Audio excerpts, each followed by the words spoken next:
네, 이번 시간에는 제3강 내용 살펴보도록 하겠습니다. 3강의 내용은 우리 행정법의 지도 원리 중에서 이제는 아까 제가 말씀드린 대로 이제 법치행정의 원리를 따가지고 조금 구체적으로 알아보는 시간을 한번 가져보겠는데요. 내용 자체가 되게 어렵다고 말씀을 드렸습니다. 그렇기 때문에 여러분들이 한 번의 내용이 다 이해가 되면은 너무너무나 좋은 현상이겠지만 그렇지 않다고 하더라도 결코 여러분들 실망하지 마시고 기본 개념부터 잘 정리하시기 시작하면은 절대로 남는 장사라고 말씀드릴 수가 있겠습니다. 자, 그러면은 법치행정의 원리 개념부터 살펴보는 시간을 한번 가져볼게요. 자, 그럼 법치행정이라고 하는 것은 왜 법치행정이라고 하는 것이냐? 법대로 다스려지기 때문에, 즉 과거에 인치, 사람이 다스리던 것에서 벗어나서 법대로 다스리는 것이기 때문에 뭐가 보장되기 시작하면은 인권이 보장되기 시작을 합니다. 당연하겠죠, 여러분들. 사람에 의해서 다스릴 때는 사람 마음대로 하다 보니까 인권이 주물락 폈딱 마음대로 되지 않겠습니까? 그러나 법치행정 하에서는 법대로 운영이 되어야 되는 것이기 때문에 당연히 인권이 보장되기 시작한다라고 보시면 되시겠고, 행정권도 당연히 자의적인 지배가 아니라 법의 지배를 받아야 한다, 이렇게 이야기할 수가 있습니다. 그럼 이 법치행정은 어떤 특성을 가지고 있냐면은 볼게요.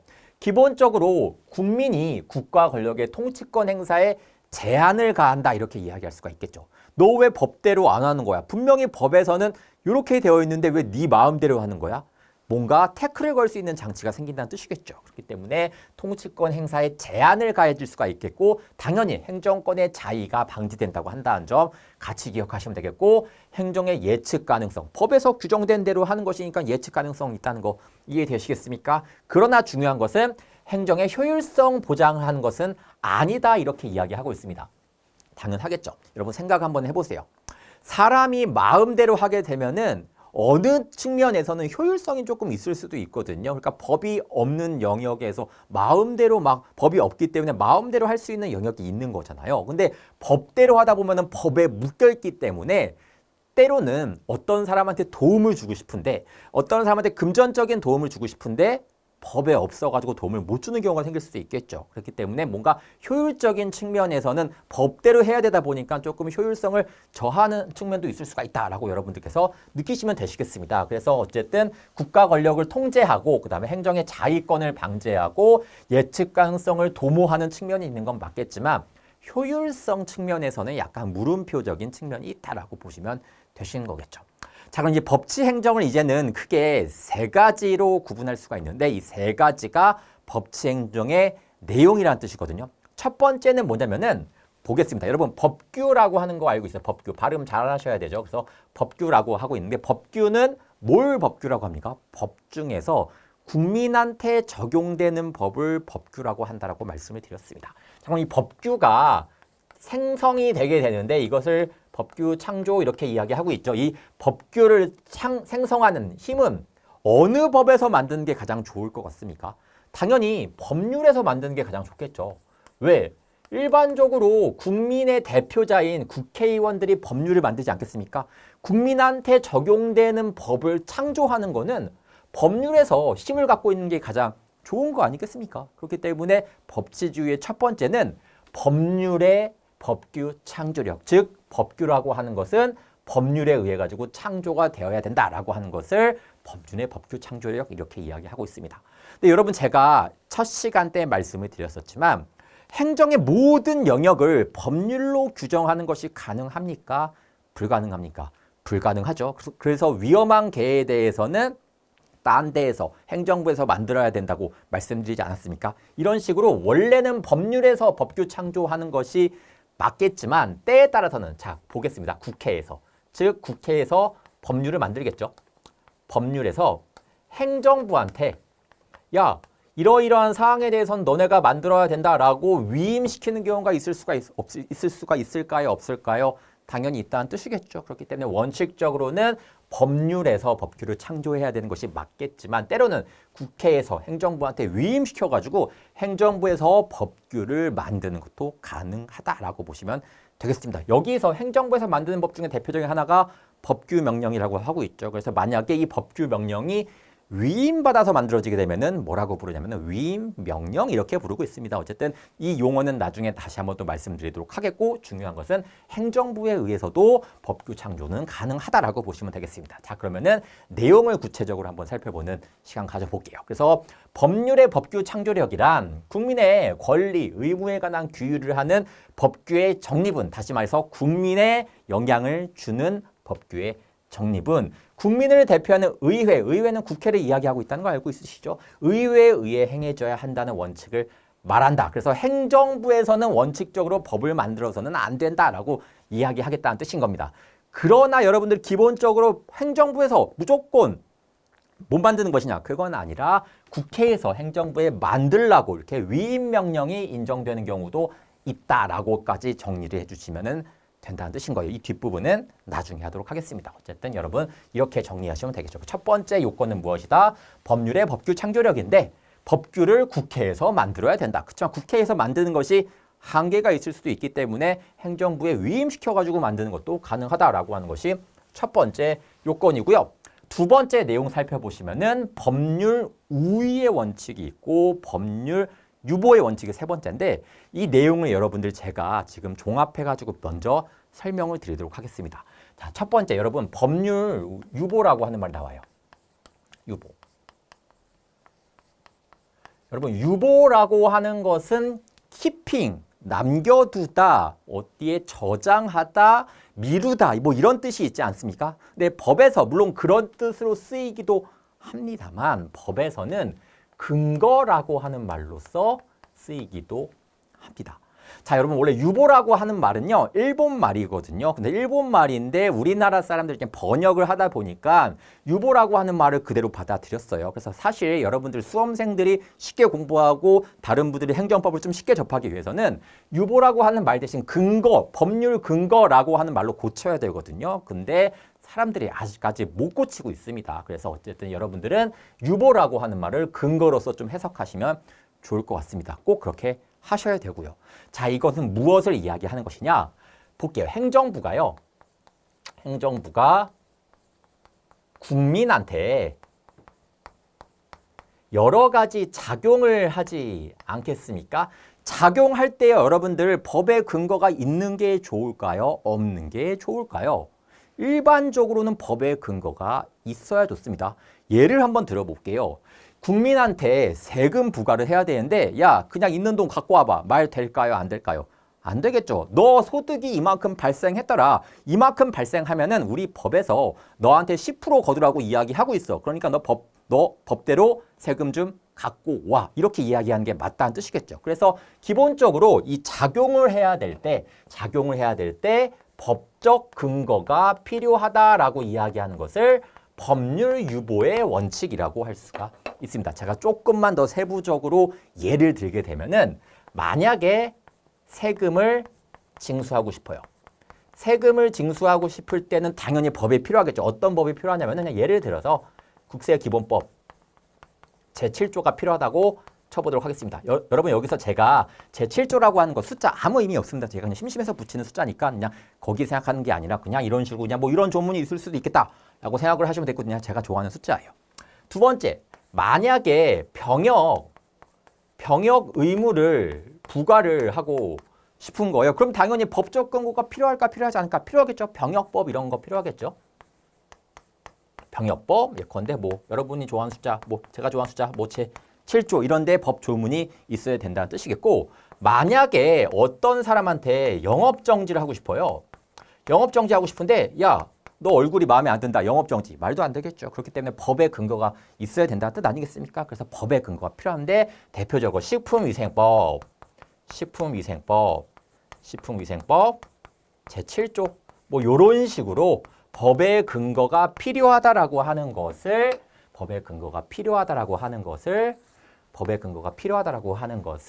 법률 유보 이렇게 이야기하고 있습니다.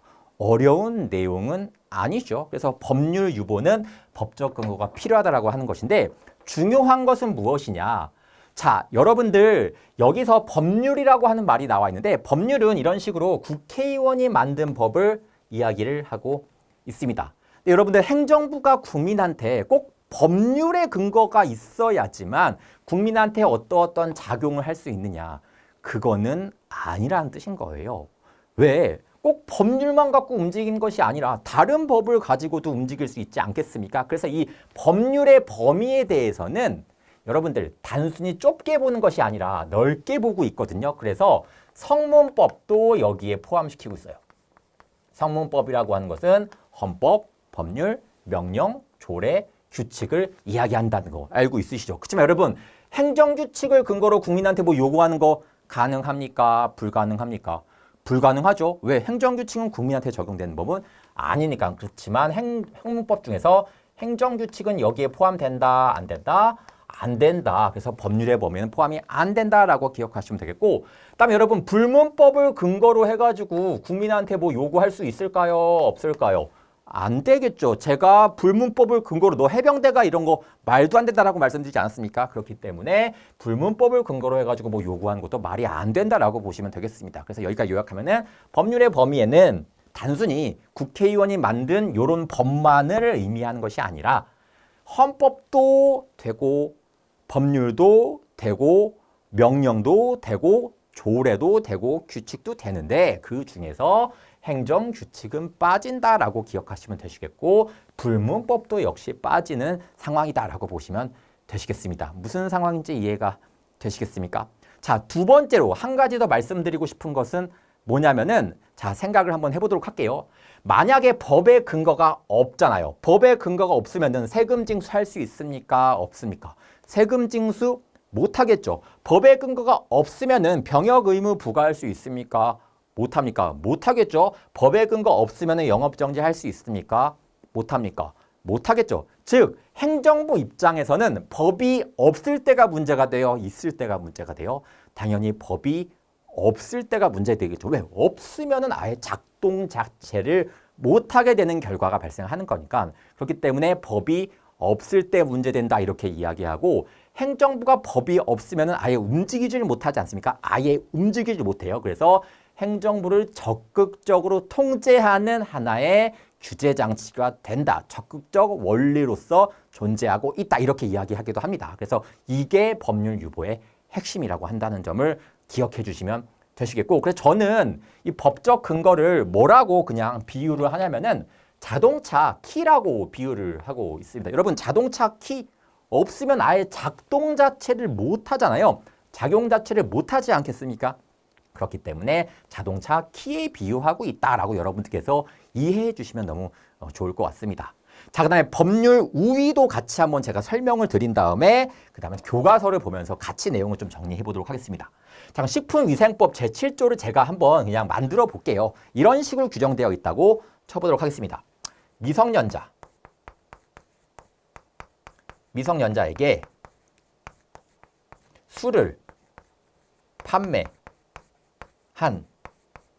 경우에는 뭐 하면 좋을까요? 뭐 영업정지 하면 좋겠죠. 영업정지 1개월에서 3개월 할 수가 있다라고 하는 그런 법조문이 여기 식품위생법 제7조에 규정되어 있다고 쳐보도록 하겠습니다. 여러분 법률 우위라고 하는 말이 있는데요. 우위라고 하는 것은 위에 있다는 거 아니겠습니까? 위에 있기 때문에 행정부가 어떤 작용을 할 때에는 법을 지켜가면서 하라는 뜻인 거예요. 즉 여기에 나와 있는 법을 지켜가면서 하라는 것을 법률 우위라고 하고 있습니다. 그래서 만약에 이 법을 어긋나서 미성년자한테 술 판매한 영업주한테 영업정지 4개월을 하게 되었어요. 이런 것들을 법률 우위에 위반된다라고 이야기하고 있고 위법이다 이렇게 이야기할 수가 있다는 뜻이겠죠. 그렇기 때문에 기본적으로 법률 우위는 여기 나와 있는 법을 지켜가면서 활동을 해라라고 하는 것을 법률 우위라고 합니다. 그래서 행정부가 법률 우위, 법이라고 하는 프레임 속에서 활동을 해라라는 뜻인 거예요. 그래서 저는 법률 우위를 뭐라고 비유하냐면은 여기서는 키라고 비유하지 않았습니까? 여기서는 자동차 트랙이다 이렇게 이야기하고 있습니다. 여러분 행정부라고 하는 자동차가 작동을 막 하고 있습니다. 그래서 키도 준비가 되어 있어가지고 막 작동을 하려고 하는데 트랙을 벗어나면 될까 안 될까? 안 되겠죠. 자동차 도로 따라가지고 움직여야 되는 거 당연한 거 아니겠습니까? 그렇기 때문에 저는 비유할 때 유보는 키 이렇게 여러분들께 말씀드리고 그 다음에 우위는 트랙이다라고 말씀드리고 있어요. 그래서 있는 법을 지켜라 라고 하는 것을 있는 법을 지켜라 라고 하는 것을 법률 우위다라고 여러분들께서 기억해 주시면 되시겠습니다. 자, 그럼 제가 여쭤보도록 하겠습니다. 여기서의 법률이라고 하는 것도 여기 나와 있는 개념 중에 하나인데 한번 생각을 한번 해보도록 할게요. 자, 여러분 여기서의 법률 좁게 볼 것 같습니까? 넓게 볼 것 같습니까? 당연히 넓게 보고 있거든요. 왜 넓게 보고 있냐면은 있는 법을 지켜가면서 활동하는 게 국민의 인권 보호에 도움이 되잖아요. 있는 법도 안 지킬 거면은 도대체 왜 법을 만들 필요가 있겠습니까? 그렇기 때문에 있는 법을 지켜가면서 활동하는 게 훨씬 더 좋겠죠. 그래서 여기에 법률의 범위에는 단순히 국회의원이 만든 법이 아니라 헌법, 법률, 명령, 조례, 규칙이 다 들어가는, 다시 말해서 성문법이 포함이 되고 있다라고 한다는 점 기억하시면 되시겠고, 그치만 여러분 행정규칙은 포함될까요? 안 될까요? 안 되겠죠. 행정규칙은 국민한테 적용되는 법이 아니니까 이런 거 안 지켜도 된다는 뜻인 겁니다. 이해되시겠습니까? 두 번째, 불문법 들어갈까 안 들어갈까? 불문법도 역시 포함이 됩니다. 왜? 불문법도 지켜가면서 활동하면은 국민한테 더 이롭거든요. 이 불문법에 대해서는 나중에 자세하게 또 배우도록 하겠고, 어쨌든 있는 법을 지켜야 되는 것이기 때문에 성문법과 불문법 모두 포함되지만 성문법 중에서 행정규칙은 포함되지 아니한다. 이렇게 정리해 주시면 되시겠습니다. 한 가지만 더 말씀드리게 되면은, 자, 이 법률의 우위라고 하는 것은 기본적으로 행정부가 작동을 할 때 법 범위 안에서만 활동하면은 된다는 거잖아요. 법이 있을 때가 문제가 될까요? 없을 때가 문제가 될까요? 법이 있을 때가 문제가 되겠죠. 없으면은 안 지켜도 되는 것이겠지만 법이 있기 때문에 지켜야 되는 거 아니겠습니까? 그렇기 때문에 법이 있을 때가 문제가 된다라고 이야기할 수가 있겠고, 두 번째로는 여러분들 한번 생각해 보도록 하겠습니다.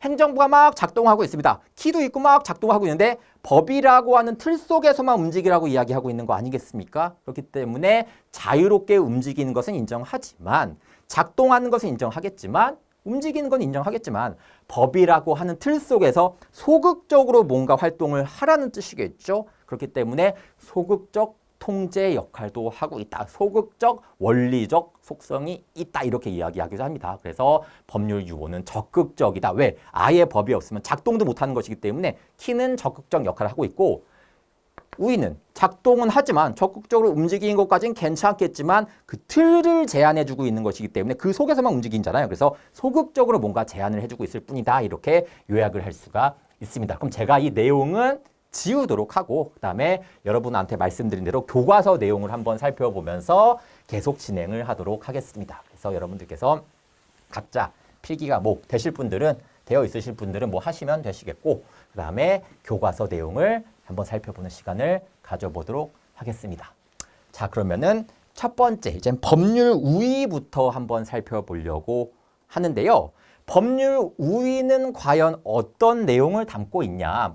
첫 번째, 06년도 군무원 시험에 나왔었던 내용이었네요. 그래가지고 법률 우위라고 하는 것은 모든 행정작용은 법에 위반돼서는 안 된다는 원칙을 이야기하고 있다. 즉 법을 지켜가면서 활동하라고 하는 것을 이야기하고 있다라고 보시면 되시겠고, 여기서의 법의 범위는 좁게 본다, 넓게 보고 있다. 넓게 보고 있기 때문에 헌법, 법률, 명령, 그 다음에 자치법규는 나중에 배우겠지만 조례와 규칙을 이야기하고 있습니다. 왜? 지방자치단체에서 활용되는 거니까. 그래서 조례와 규칙도 포함하고 있는 모든 법규범을 이야기하고 있고, 관습법도 포함하고 있대요. 관습법은 불문법을 이야기하는 거예요. 그래서 불문법도 포함하는 모든 법규범을 이야기하겠지만, 행정규칙 같은 경우에는 적용이 된다, 안 된다? 안 된다. 행정규칙 같은 경우에는 법률의 범주는 포함되지 아니한다. 이렇게 이야기할 수가 있다는 뜻인 거예요. 그래서 여러분들이 개념 체계를 잘 알고 있으시면은 쉽게 읽힐 수도 있는 부분이었다라고 보시면 되시겠습니다.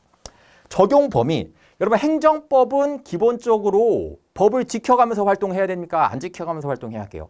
지켜가면서 활동해야겠죠. 우리 행정불법을 배우는 게 아니라 우리 행정법을 배우는 것이거든요. 그렇기 때문에 모든 행정 영역에서 적용되고 있다. 굉장히 중요한 이야기를 할 수가 있습니다. 그래서 법률 우위 원칙은 모든 행정 영역에서 적용한다. 즉 행정부가 뭔 짓을 하든지 간에 항상 이것은 지켜주어야 한다라고 여러분들께서 기억해 주시면 되시겠고, 법이 있을 경우에 문제가 된다는 거 알고 있으시죠? 왜 있는 경우에 문제가 된다. 왜 있는 법을 지켜가야 하는 것이기 때문에. 네 번째, 기본적으로 소극적 원칙이라고 하는 거 이해되시겠습니까? 그래서 적극적으로 활동은 하지만 소극적인 틀을 지켜가면서 활동하라는 거잖아요. 그렇기 때문에 소극적 원칙이라고 한다는 점, 소극적으로 통제하고 있다는 점을 기억해 주시면 되시겠습니다. 자, 그 다음에 이제 법률 유보의 원칙인데, 법률 유보는 행정부가 국민한테 작용할 때 법적 근거가 있어야 한다. 책을 보시게 되면은 법률 유보의 원칙이란 일정한 행정권의 발동에는, 여기 일정한이라고 하는 말이 붙어 있는데 모든 행정권은 아니라는 뜻인 거예요. 조금 이따가 살펴보겠습니다. 일정한 행정권의 발동에는 법률의 근거가 있어야 한다는 원칙을 이야기하고 있다. 이렇게 이야기하고 있겠고요. 법률의 범위에는 국회에서 만든 법률뿐만이 아니라 일반적인 성문법을 다 이야기하고 있지만 행정규칙은 포함된다, 포함되지 않는다, 포함되지 않는다 이렇게 이야기하고 있습니다. 어쨌든 기본적으로 법률이라고 하는 것은 원칙적으로 국회에서, 즉 외모적으로 봤을 때, 형식적 의미에서, 즉 외모적으로 봤을 때는 국회에서 제정한 법률을 의미하는 것이 맞다라고 이야기할 수는 있겠지만 단순히 여기에 국한되는 것은 아니라고 말씀을 드렸어요. 그렇기 때문에 명령 같은 것도 포함된다, 안 된다? 포함이 된다라고 말씀드렸었고, 그렇지만 여러분 이 부분, 빨갛게 칠한 부분은요, 제가 여러분들 교재에 삽입하는 걸 제가 쓰는 걸 제가 깜빡했거든요. 그렇기 때문에 여러분들 송구스럽습니다만 요 내용만큼은 여러분들이 따로 정리하셔가지고 요 내용 같이 좀 정리를 해주세요. 필기 딱 하셔가지고 요것도 같이 정리해주세요. 그렇기 때문에 행정규칙은 법률의 범위에 포함된다, 포함되지 않는다, 법률의 범위에는 포함되지 않는다라고 요약할 수가 있게 되는 겁니다. 요약하게 되면은 성문법도 들어가지만 행정규칙은 제외가 되고, 그 다음에 중요한 것은 불문법은 포함되지 아니한다라고 여러분들께서 기억해 주시면 되시겠습니다. 자, 그다음 다음 페이지 이어서 살펴보게 되면은 판례가 몇 가지가 있지 않습니까? 그래서 판례를 한번 좀 살펴보도록 할게요. 법률이라고 하는 것은 원칙적으로, 즉 형식적 의미에서는 국회가 제정한 것을 이야기하고 있다라고 이야기했었습니다. 그래서 법률에 근거한 행정입법에 의해서도 기본권 제한이 가능하다. 즉 행정입법에 의해서도 기본권 제한이 가능합니다. 원칙적으로는 법률에 의해서만 하는 것이 맞겠지만 넓게 보고 있기 때문에 행정입법, 행정부가 만드는 법에 의해 가지고도 가능하다라고 보게 되고, 그래서 반드시 법률의 형식일 필요는 없으므로 법규, 명령, 규칙, 조례 등 실질적 의미의 법규, 실질적, 내용적 살펴봤을 때 국민한테 적용되는 내용되는 법을 통해서도 기본권 제한이 가능하다라고 이야기할 수 있겠지만 행정규칙 포함됩니까? 포함 안 됩니까? 행정규칙은 포함 안 되고 불문법도 포함되고 있지는 아니하다라고 정리할 수가 있다는 뜻이겠죠. 이번 판례는 여러분들 나중에 문제 풀이할 때 제가 따로 설명을 드리도록 하겠습니다. 그래서 뭐 굳이 지금 여러분들이 아실 필요는 없고 다음 페이지 이어서 살펴보게 되면은, 자, 우리 법률 유보라고 하는 것은 행정부가 국민한테 어떠한 작용을 할 때의 근거를 의미한다는 거 알고 있으시죠? 그래서 작용할 때의 법을 작용규범이라고 하고 있거든요. 그래서 법률 유보 원칙은 행정부가 어떠한 작용을 할 때, 행정부가 어떠한 작용을 할 때 작용을 할 때 법적 근거가 필요한가에 대한 이야기를 하고 있는 것이다 라고 이야기할 수가 있다는 뜻인 건데, 여기서 여러분들 조직법이라고 하는 말이 나오고 있거든요. 조직규범. 조직규범의 대표적인 케이스는 뭐가 있냐면은 정부조직법이라고 하는 게 있습니다. 정부조직법은 어떤 걸 규정하고 있는 법이냐면은 행정부의 조직에 대해서 규정하고 있거든요. 그래서 여러분 제가 예전에 정부조직도 간단히 한번 보여드리지 않았습니까? 그래서 대통령을 정점으로 해서 국무총리가 있고 그 밑에 각종 부, 처, 청으로 조직되어 있는 것을 정부조직이라고 하고 있잖아요. 그 중에서 여러분들 당연히 정부조직법은 정부에 대한 조직을 이야기하고 있는데 중요한 것은 무엇이냐? 생각을 해보세요. 정부조직법에서 국방부든 소방청이든 병무청이든 이런 식으로 규정을 하고 있다는 뜻인 거예요. 거기에 규정이 되어 있으니까 국방부도 존재하고 소방청도 존재하고 병무청도 존재하는 것이지, 정부조직법이 없으면은 애초에 국방부, 소방청, 병무청 이런 거 존재할까 존재하지 않을까?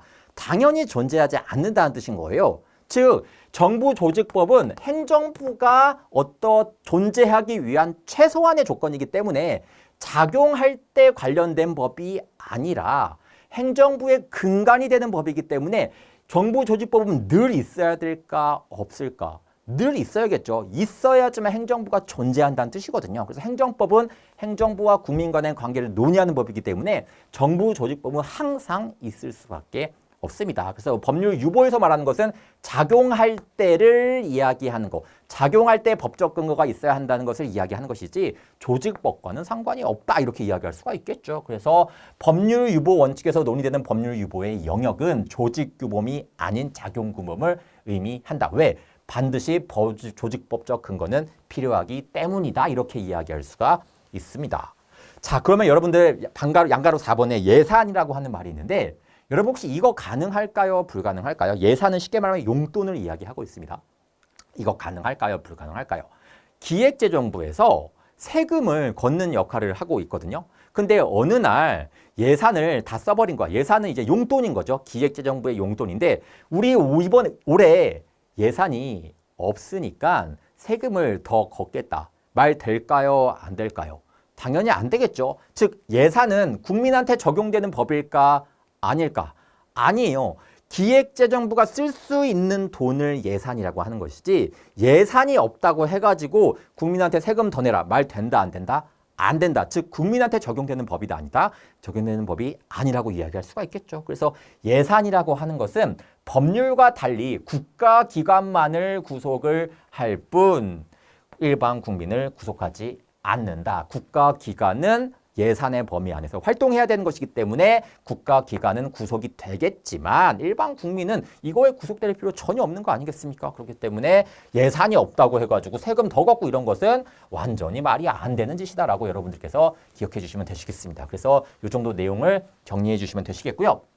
그 다음에 법률이 없는 경우의 문제라고 말씀을 드렸었죠. 그래서 밑줄 친 부분 살펴보시면은 근거가 없으면 아예 작동을 할 수가 없기 때문에 작용할 수가 없기 때문에 법률이 없는 경우에 문제가 된다는 거 이해되시겠습니까? 자, 그래서 여기 중요한 판례 하나가 나와 있는데 이 판례 제가 좀 설명을 드려보도록 하겠습니다. 여기 옛날 법이라는 뜻이에요. 여객 자동차 운수 사업법이라고 하는 법이 있는데 이 법에서 어떻게 내용이 규정이 되어 있었냐면은 음주운전을 하는 경우 음주운전하면 안 되는 거죠. 그렇기 때문에 음주운전하는 경우에는 면허를 취소하고 만약에 이 사람이 택시 운전사였다. 개인 택시를 운전하는 사람이었다라고 하면은 개인 택시 운전 면허도 취소할 수 있게끔 여객 자동차 운수 사업법에서 그렇게 규정을 하고 있었습니다. 그래서 예전 법에서 이렇게 규정하고 있었다는 뜻인 거예요. 근데 어떤 사안이 발생했냐면은 이 사안이 어떤 사안이었냐면요. 어떤 사람이 A라고 하는 사람이 음주운전을 하게 되었습니다. 음주운전 한 거예요. 음주운전 하니까 당연히 면허를 취소를 해야겠죠. 근데 어떤 일이 발생했냐면은 이 사람이 안타깝게도요. 음주운전 하면서 본인이 사고가 심하게 나가지고 사망을 해버렸었던 사안이었어요. 사망을 했었기 때문에 면허 취소가 가능합니까? 불가능합니까? 면허 취소가 불가능하다는 거 이해되시겠습니까? 그래서 면허 취소가 불가능했는데 이 사람이 택시 운전사이기도 했었거든요. 개인 택시 운전면허를 취소시켜버리게 된 거예요. 근데 과거에는요. 개인 택시 운전면허가 상속이 가능했었거든요. 물론 지금은 안 됩니다만 과거에는 개인 택시 운전면허가 상속이 가능했었어요. 그래가지고 만약에 B라고 하는 상속인이 있는데 이 상속인이 개인 면허가 취소가 안 됐다라고 하면 개인 택시 운전면허가 취소 안 됐다라고 하면은 상속받아가지고 운전을 할 수가 있는 것인데 이게 취소가 되니까 이거에 대해서 소송을 제기했었던 거죠. 이거를 취소해달라. 취소했었던 것을 취소해달라고 소송을 제기했던 사안이었습니다. 그래서 우리 행정법은 판례에서는 이렇게 이야기하고 있습니다.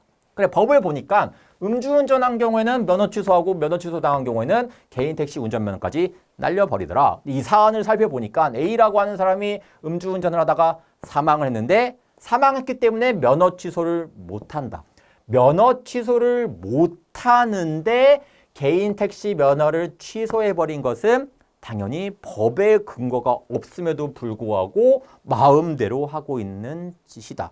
즉, 요 개인 택시 운전면허 취소는 위법하다, 위법하지 않다. 요건 당연히 위법하다라고 판결 내렸었던 사안인 겁니다. 그래서 법에서는 분명히 요게 취소돼야지 요걸 취소할 수가 있는데 요거 취소 못했네 요거 취소하는 것은 말이 안 되는 거잖아요. 그렇기 때문에 이거 여러분 판례 살펴보시면은 법의 근거가 없어가지고 위법했었다라고 판결 내렸었던 사안으로 기억해 주시면은 되시겠습니다. 그래서 다시 교재로 넘어와가지고 같이 내용을 한번 읽어보는 시간을 한번 좀 가져볼게요. 자, 그래서 이제 판례 내용을 좀 살펴보시게 되면은 볼게요. 관할관청은 개인 택시 운송 사업자의 운전면허가 취소된 때 그의 개인 택시 운송 사업 면허를 취소할 수 있도록 규정하고 있을 뿐, 즉 이거가 없어졌을 때 요것을 취소할 수 있다라고 규정하고 있을 뿐, 그에게 운전면허 취소 사유가 있다는 이유만으로 음주운전을 했다는 이유만 가지고 개인 택시 운송 사업 면허를 취소할 수 있도록 한 규정은 없으므로 관할관청으로서는 관할관청은 그냥 행정청 나중에 이제 행정부로 생각하셔도 될 것 같은데 나중에 말씀드리도록 하겠습니다. 행정부로서는 비록 개인 택시 운송 사업자에게 운전면허 취소 사유가 있다고 하더라도 그로 인하여 운전면허 취소 처분이 이루어지지 않은 이상 운전면허 취소 처분이 이루어지지 않은 이상 개인 택시 운송 사업 면허를 취소할 수는 없다라고 판결 내렸었던 사안이에요. 즉 원고가 승소했다, 패소했다, 승소했다. 원고 인용 판결이 내려진 사안이었다라고 보시면 되시겠죠. 그래서 상속인이 이겼었던 사례다라고 여러분들께서 체크해 주시면 되시겠고요. 다음 페이지 내용 이어서 한번 살펴보도록 하겠습니다.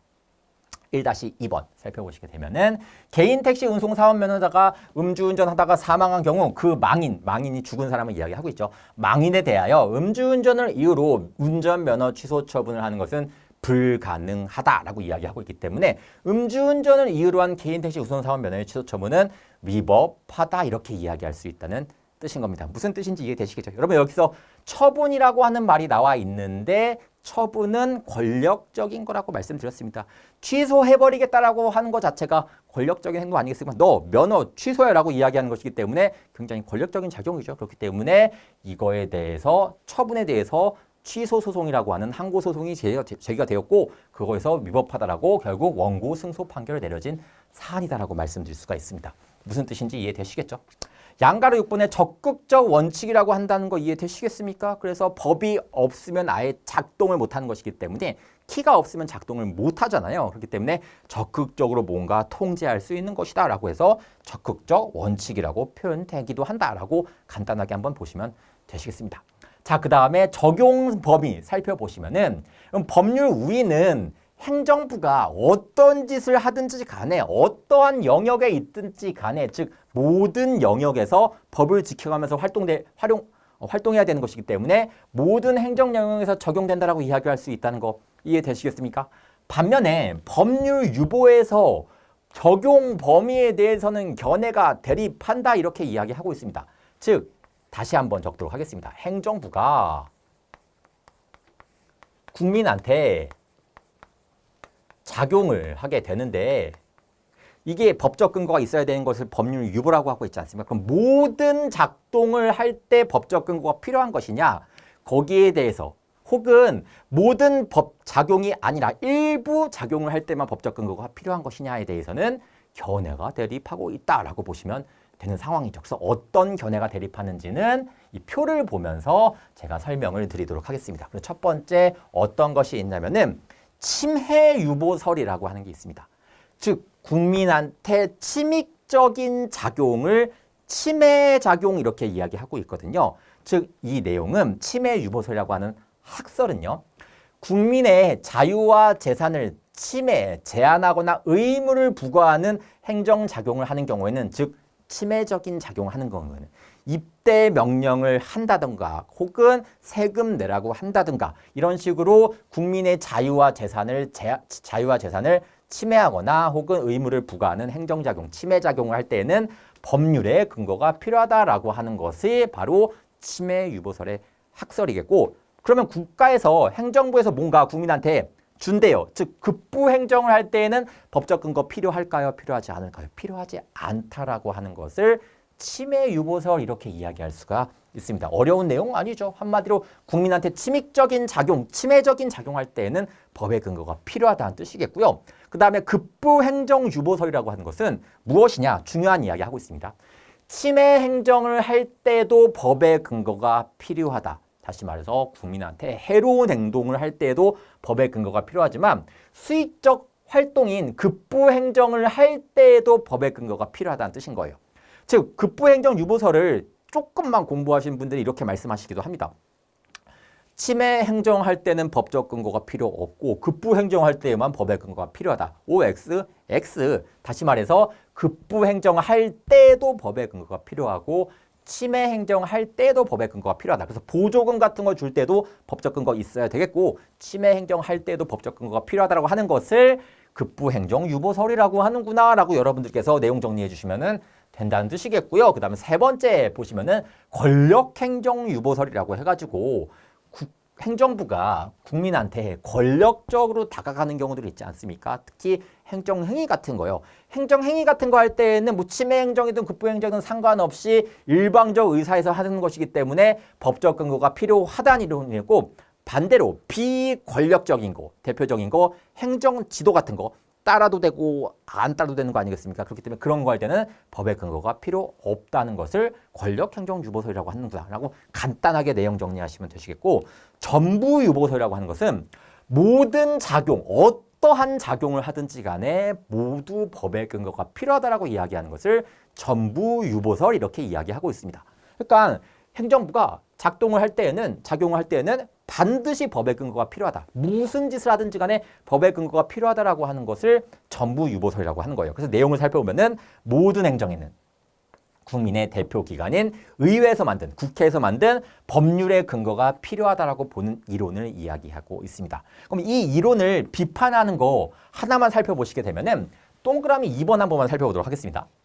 반대로 법의 근거가 없으면은 아예 작용을 못 한다는 거잖아요. 이해되시겠습니까? 제가 아까 말씀드린 대로 행정부가 국민한테 좀 보조금 좀 조금 더 주고 싶어요. 너무너무 불쌍해가지고 보조금 조금만 더 주고 싶은데 법에 근거 가지고 없는 거. 이거는 아예 행정부를 활동을 차단하는 뜻이잖아요.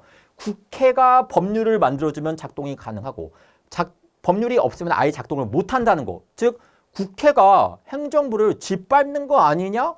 이렇게 이야기할 수 있잖아요. 행정부가 국회에 의해서 작동되고 있는 모습인 거잖아요. 그렇기 때문에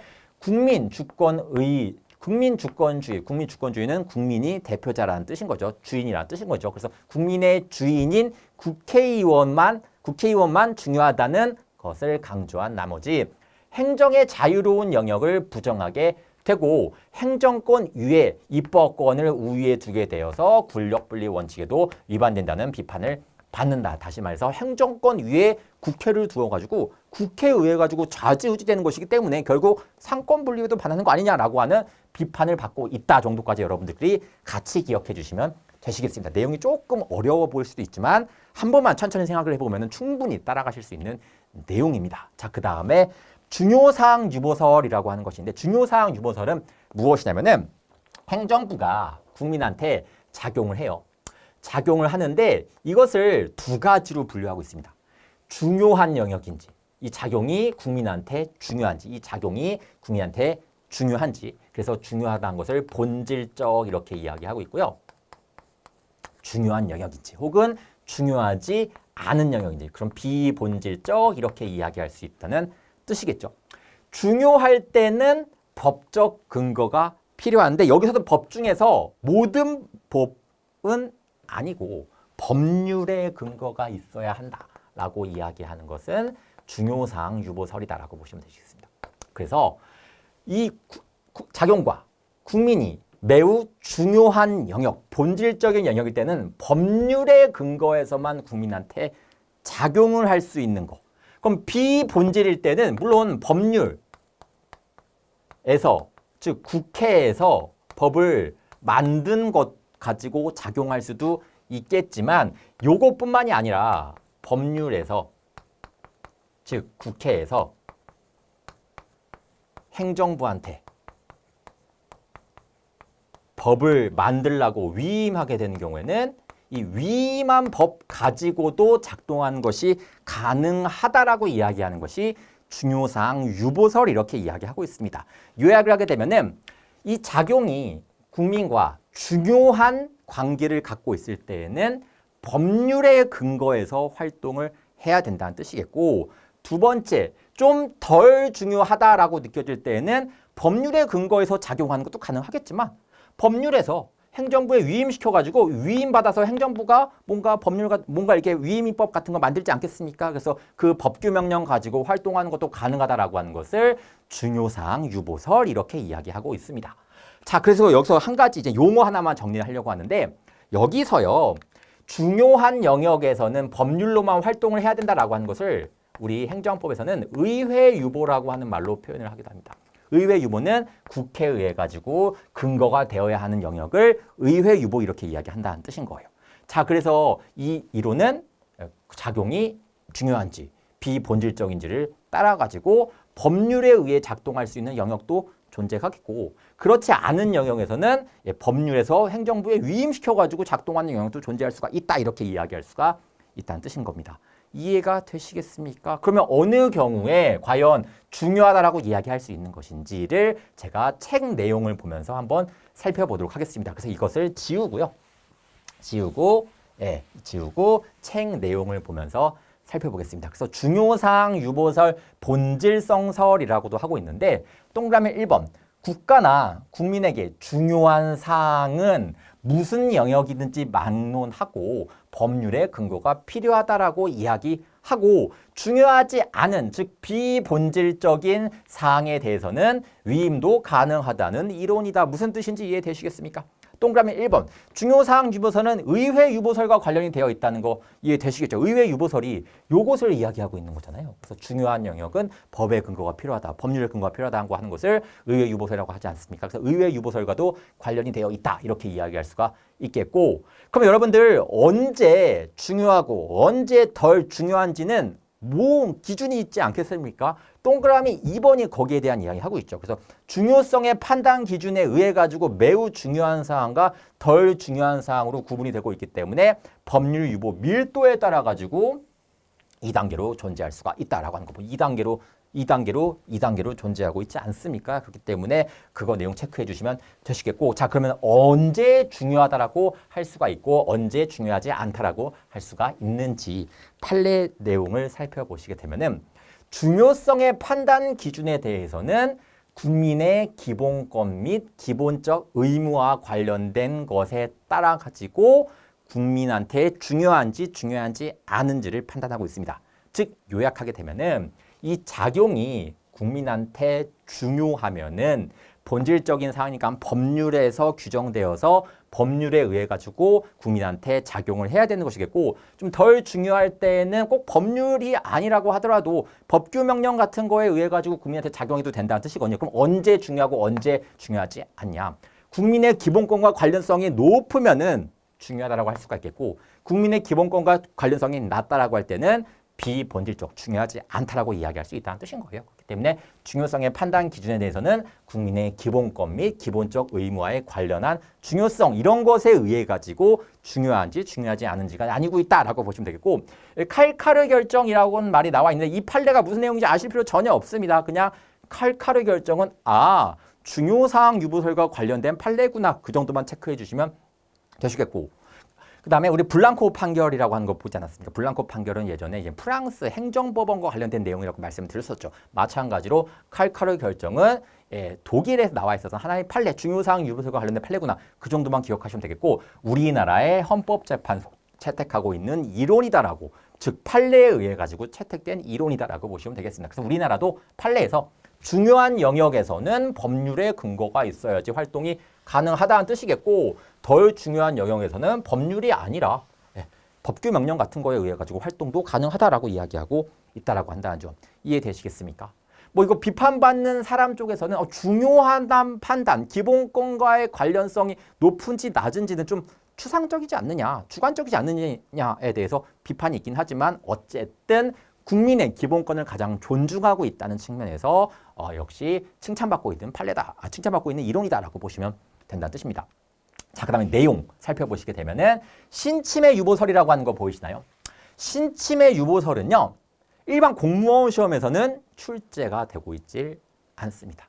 그렇지만 군무원 시험에서만 2번이나 출제가 되었던 영역이었거든요. 그래서 이거 지금 당장 우리가 이해하는 것은 좀 힘들기 때문에 나중에 행정법을 1회 독하신 다음에 읽어보시면은 이해가 되시기도 하고요. 그 다음 제가 문제풀이 할 때 군무원 기출문제 같은 거 풀어드릴 때 설명을 또 드리거든요. 그렇기 때문에 지금 당장 이해하실 필요는 없고 신치매 유보설이라고 하는 것이 있는데 군무원 시험에서 2번이나 출제가 되었었던 이론이구나 이 정도만 생각하시면 되시겠습니다. 그 다음에 공통점 보시게 되면은 우리 치매 유보설, 급부행정 유보설, 권력행정 유보설, 중요사항 유보설, 신치매 유보설 뭐 이런 것들에 대해서 간단하게 내용을 좀 살펴봤는데 공통점 어느 견해를 취하든지 간에 치매 행정을 하는 데 있어서는 법률의 근거가 필요하다라고 하는 것은 같다 이렇게 이야기하고 있습니다. 당연하겠죠. 국민한테 침익적으로 뭔가 권리를 제한하거나 막 의무를 부과하려고 한대요. 당연히 법의 근거가 있어야 되지 않겠습니까? 법의 근거 없음에도 불구하고 막 군대가 이러면 말도 안 되는 거잖아요. 그렇기 때문에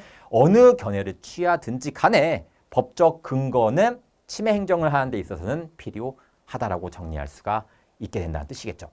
자, 그러면 이제 판례는 제가 아까 말씀드린 대로 중요사항 유보설의 입장에 따라 가지고 판례가 형성이 되어 있다라고 말씀을 드렸는데 기본적인 태도는 중요사항 유보설이라고 말씀을 드렸습니다. 그래가지고 내용을 좀 살펴보면은 오늘날 법률 유보의 원칙은 단순히 행정작용이 법률의 근거를 두기만 하면 충분한 것이 아니라 그 구성원에게 기본적이고도 중요한 의미를 갖는 영역, 특히 국민의 기본권 실현과 관련되어 있는 영역에서는 본질적인 사항에 대해서는 입법자가 본질적인 사항에 대해서는 직접 규율을 해야 된다. 여기 입법자가 누구를 이야기하고 있습니까? 국민의 대표적인 입법자니까 국회의원을 이야기하고 있죠. 그래서 국회의원인 법률에서 직접 규정을 해야 된다. 이렇게 이야기할 수가 있다는 뜻이겠고요. 이번 판례도 살펴보시게 되면은 국민의 헌법상 기본권과 관련한 중요한 사항 내지 본질적인 내용에 대한 것에 대해서는 입법부가 담당해가지고 법률의 형식으로서 규정을 해서 수행해 나가야 한다 이렇게 이야기할 수 있습니다. 그래서 이 영역은 행정부한테 맡기면 된다 안 된다? 안 된다 이렇게 이야기할 수 있다는 뜻인 거예요. 그래서 기본권과 밀접한 사항은 법률에서 직접 규정하고 그 법에 따라 가지고 그 법률에 따라 가지고 작용을 해야 된다라고 이야기하고 있는 중요사항 유보설을 채택하고 있다라고 말씀드릴 수가 있겠고 두 번째, 중요성의 판단 기준이라고 하는 것은 무엇을 이야기하고 있는 것이냐? 이러한 내용들은 일률적으로 규정할 수 있는 것은 아니라 헌법상 보장된 국민의 자유나 권리를 제한할 때에는 그 제한의 본질적인 사항에 관한 한 입법자가 법률로 스스로 규율을 해야 하는 것인데 본질적인 사항은 국민의 기본권과 밀접한 연관이 있다는 거 알고 있으시죠? 그래서 국민의 기본권 및 기본적 의무와 관련한 중요성을 가질수록 더 증대된다. 법률에서 규정할 필요성이 더 증대가 된다 이렇게 이야기할 수가 있게 되는 겁니다. 무슨 뜻인지 이해되시겠죠? 그래서 중요사항 유보설을 따르고 있구나 정도 생각을 하시면 되겠고 그럼 중요사항 유보설에 따라 가지고 판결한 판례를 살펴볼 건데 중요한 사항으로 판단한 판례 즉 국민의 기본권과 밀접한 관련이 있다고 판단한 사례와 그렇지 않다고 선언한 판례가 있겠죠. 차례차례 살펴보도록 하겠습니다. 첫 번째 중요사항으로 판단한 판례 살펴보시면은 병의 복무기간 여기서 병이라고 하는 것은 일반 병사를 이야기하고 있습니다. 군사를 이야기하고 있습니다. 여러분 남자분들 뭐 군대 갔다 오신 분들은 아시겠지만 혹은 뭐 여자분들도 충분히 느끼실 수 있겠지만 군대 갈 때 가장 중요한 게 뭐겠습니까? 뭐 밥이 뭐 나오는지 혹은 뭐 선임이 누구인지 뭐 그거 물론 중요할 수도 있겠죠. 그렇지만 가장 중요한 것은 내가 몇 년간이나 근무를 해야 되는지 즉 복무 기간이 가장 중요한 거 아니겠습니까? 이해되시겠죠? 그래서 내가 오늘 입대했으니까 내가 언제는 전역을 한다라고 하는 게 가장 중요한 거잖아요. 그래서 병의 복무 기간은 국방 의무의 본질적 내용에 관한 것이기 때문에 어디에서 정해야 될까? 당연히 법률로서 정해야 한다라고 여러분들께서 기억하시면 되시겠고요. 두 번째 판례 살펴보시게 되면 텔레비전 방송 수신료라고 하는 거 보이십니까? 텔레비전 방송 수신료는 KBS 여러분들 알고 있으시죠? KBS 우리가 수신료 내면서 보고 있거든요. 이거 국민 돈으로 나가는 거다. 국민 지갑에서 나가는 거 아니겠습니까? 그렇기 때문에 매우 국민의 기본권 실현과 관련된 영역에 속하는 것이기 때문에 이런 거에 대해서 수신료에 관한 본질적인 중요한 사항이기 때문에 이런 것들은 어디에서 결정을 해야 되는 것이다. 당연히 법률에서 근거해가지고 법률의 근거하에 국민한테 작용을 해야 된다. 이렇게 이야기할 수가 있겠고 요거랑 좀 비교하셔야 볼 판례가 여러분들 중요하지 않은 판례 좀 살펴보도록 하겠습니다. 제가 이제 PPT를 좀 보여드리는 것이기 때문에 제가 이렇게 책을 보는 게 아니라서 조금 많이 넘겨야 되긴 하는데 한번 여러분들 보시게 되면은 중요사항으로 판단하지 않은 판례라고 하는 거 보이시죠? 수신료는 어디에서 결정해야 된다? 법률에서 결정해야 된다. 근데 수신료를 누가 징수할지 수신료 징수 업무는 그렇게 중요한 거 아니잖아요. 그렇기 때문에 법률에서 규정해도 되겠지만 위임된다 안 된다? 안 된다. 위임된다 안 된다? 된다. 그래서 국민의 기본권 제한의 본질적인 사항이 아니라고 할 것이다. 그렇기 때문에 따른 유보 가능하다 불가능하다 유보하다 가능하다. 그래서 법규 명령 같은 데서 규정하는 것도 가능하다 이렇게 이야기할 수가 있다는 뜻이겠고요. 그래서 아까 방송 수신료 사건과 같이 구분하셔가지고 좀 공부를 하시면은 좋을 것 같습니다. 자, 그 다음에 이제 세 번째 판례 살펴보시게 되면은 지방의회 의원이 있는데 우리 이거 다 투표로 뽑았었잖아요. 이 사람들한테 유급보좌 인력, 비서관을 두는데 이 사람의 월급 누구의 돈으로 주냐면은 주민들의 세금으로 주고 있습니다. 각 지방 의원들의 유급보좌 인력, 비서들은 주민들의 세금으로 주고 있거든요. 국민과 밀접한 관련이 있다, 없다? 있다. 그렇기 때문에 당연히 이런 것들은 조례 같은 데서 규정하는 것이 아니라 국회의 법률로서 규정해야 될 사항이다. 이렇게 이야기할 수가 있다는 뜻이겠고요. 그다음에 참조 판례 살펴보시게 되면은 정책지원요원이라고 하는 거 보이시죠? 그래가지고 지방자치단체에서 어떤 정책적인 아이디어 같은 것을 얻기 위해 가지고 40명을 정책 지원으로 임명을 했거든요. 이 임명했는데 이 사람들한테도 당연히 돈 줘야겠죠. 월급 줘야겠죠. 그 월급 누구 돈으로 나간다? 주민들 지갑에서 나가는 것이기 때문에 국민의 기본권과 밀접한 연관이 있다. 그렇기 때문에 이거에 대해서는 당연히 어디에서 규정을 해줘야 된다? 법률에서 규정을 해야 된다. 이렇게 이야기할 수가 있다는 뜻인 거예요. 그래서 공무원의 임용은 국회의 법률로 규정을 해야 될 사항인데 딴 데서 하는 것은 문제가 있다 없다? 있다. 이렇게 이야기할 수가 있다는 뜻이겠고요. 4번. 도시환경정비 사업의 시행자인 토지 등의 소유자가 사업 시행 인가를 신청하기 전에 얻어야 할 토지 등 소유자의 동의 요건, 이거 무슨 말인지 하나도 모르겠습니다. 그래서 이거 지금 여러분들이 아실 필요 전혀 없고요. 일단은 키워드만 좀 기억을 하셔야 되는데 중요한 것이 무엇이냐. 여러분 제가 예전에 통치행위 판례할 때 어떤 사건은 대법원에서 내려졌고 어떤 사건은 헌법재판소에 내려졌고 구분할 필요가 있다 없다? 없다라고 말씀을 드렸었죠. 그렇지만 여러분들 이 사건은 이 워딩은 헌법재판소와 대법원이 정반대의 이야기를 하고 있거든요. 그렇기 때문에 여러분들께서 좀 기억하셔야 돼요. 즉 이게 무슨 말인지는 잘 모르겠지만 일단 나중에 다 아시게 될 겁니다. 무슨 말인지는 잘 모르겠지만 토지 등 소유자의 동의 요건을 규정을 해야 되는데 이것은 국민의 기본권과 밀접한 사안이 있기 때문에 법률에서 규정을 해야 된다라고 하는 것은 헌법재판소의 입장이에요. 즉, 이 영역을 본질적인 사항으로 봤다는 뜻이겠고요. 반면에 우리 다시 이제는 기본적으로 중요 사항으로 판단하지 않은 사례 이거 살펴보시게 되면 2번 판례를 살펴보시게 되면은 조합의 사업인가 신청 시에 토지 등의 소유자가 동의 요건 이것은 중요 사항이 아니기 때문에 위임도 가능하다라고 이야기하는 것이 대법원 판례의 입장이기도 합니다. 그래서 여러분들이 책에서 잘 연결을 시켜가지고 이 동의 요건에 대해서 헌법재판소는 본질적인 사항으로 파악을 했고 동의 요건에 대해서 대법원은 비본질적인 사항으로 판단을 했기 때문에 위임 같은 것이 가능하다라고 했다라고 여러분께서 기억하면 된다는 뜻인 겁니다. 그래서 어쨌든 책 연결 잘 시키셔가지고 다시 한번 공부하시면 된다는 뜻이고요. 일단 5번 판례도 살펴보시게 되면은 토초세법이라고 하는 법에서 기준시가 이거 무슨 뜻인지 전혀 모르겠죠. 어쨌든 중요하지 않습니다. 나중에 이해하게 되실 거고요. 이 기준시가는 국민의 기본성과 밀접한 연관이 있기 때문에 법률에서 규정하고 이 법률에 따라 가지고 국민한테 작용을 해야 된다. 이렇게 이야기한다는 뜻이겠습니다. 그 다음에 6번 판례도 여러분들께서 읽어보시면 되는데 일단은 간단하게 이 부분만 읽어보도록 하겠습니다. 세금 부과할 때 조세의 종목, 세금 부과의 대상이 되는 거, 국민한테 매우 밀접한 연관이 있는 것이겠죠. 그렇기 때문에 조세의 종목 같은 거, 세율 같은 거 몇 프로 부과할지 굉장히 밀접한 사안 아니겠습니까? 이런 것들은 국민의 기본권과 밀접한 사안이 있기 때문에 법률에서 규정을 해야 된다 정도 생각을 하시면 되겠고 나머지 부분은 나중에 다시 한번 설명해 드리는 시간 가져보겠습니다. 7번 중학교 의무교육 실시 여부 자치. 여러분 중학교 의무교육은 국민의 세금으로 세금으로 교육을 운영하는 거 아니겠습니까? 당연히 중요한 사항이기 때문에 법률로서 규정해야 되는 게 맞겠지만 언제 실시할지, 어느 학교를 실시할지, 어느 지역에서 실시할지 이런 구체적인 세부적인 사항은 법률 유보 사항이 아니기 때문에 위임도 가능하다 이렇게 이야기하고 있습니다. 요약하면은 의무교육 실시 여부 자체는 국민의 세금이 밀접한 연관이 있기 때문에 당연히 법률에서 규정해야 되는 것이 맞겠지만 구체적인 필요한 사항 같은 것들 이런 것들은 중요한 사항이 아니기 때문에 꼭 법률에 규정할 필요 있다 없다? 없다라고 정리하실 필요가 있다는 뜻인 거예요.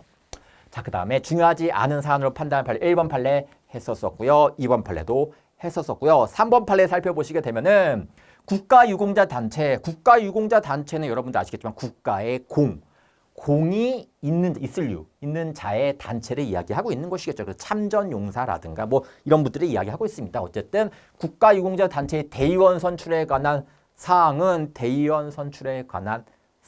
이게 뭔지는 잘 모르겠지만 이런 것들은 중요 사항이 아니기 때문에 유보할 때 꼭 법률에 있어야 된다, 법률이 없어도 된다, 꼭 법률에 없어도 된다라고 이야기하는 것이 여기 나와 있는 판례의 핵심이겠고요. 뭐 자세한 내용은 나중에 다시 한번 말씀드리는 시간을 가져보도록 하겠습니다. 자, 그 다음에 4번 입찰 참가 자격의 제한 기준에 관하여 필요한 거. 여러분 나중에 배우시겠지만 입찰 같은 게 뭔지 아시죠? 입찰이 이제는 경매할 때 이야기하고 있는 건데 자, 생각을 해보도록 하겠습니다.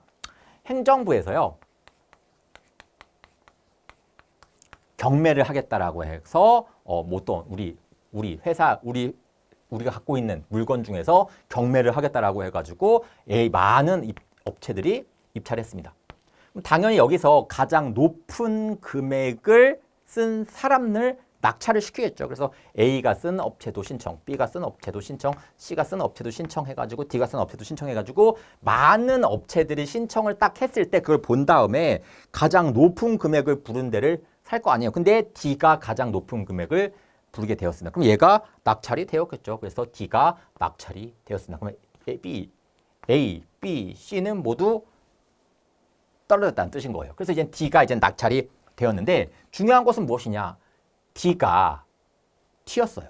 즉 낙찰을 받았는데 돈을 안 주고 튀었습니다. 그런 경우에 하는 것이 뭐냐면은 너 다음번에 우리가 입찰할 때 참가하지 말라고 이야기하는 것을 입찰 참가 자격의 제한 기준 이렇게 이야기하고 있습니다. 그래가지고 이런 것들에 대해서는 우리 행정법에서 판례에서는 그렇게 중요한 건 아니라고 생각하고 있습니다. 그래서 이 기준 정하는 것은 행정부에서 정해도 된다. 즉 법률에서 꼭 정할 필요 있다 없다?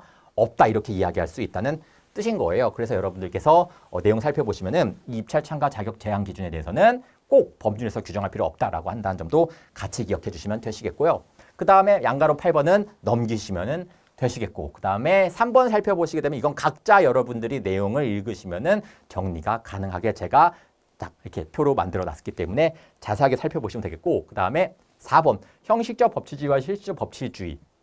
법치주의에서 이제 마지막 파트에서 배우게 되는 영역인데 이것은 제가 문제풀이할 때 따로 설명을 드리도록 하겠습니다. 그래서 어쨌든 뭐 이런 것이 있구나 정도만 생각하시면 될 것 같아요. 그냥 지금 느낌만 알고 있으시면은 형식적은 외모만 법치주의인 것을 형식적 법치주의 이렇게 이야기하고 내용까지 법치주의인 것을 실질적 법치주의라고 하고 있죠. 그래서 과거에는 껍데기만 법치주의였다가 지금은 내용까지 법치주의를 요구하고 있다 정도 생각을 하시면 될 것 같은데 당연히 실질적 법치주의가 조금 더 빡빡하다.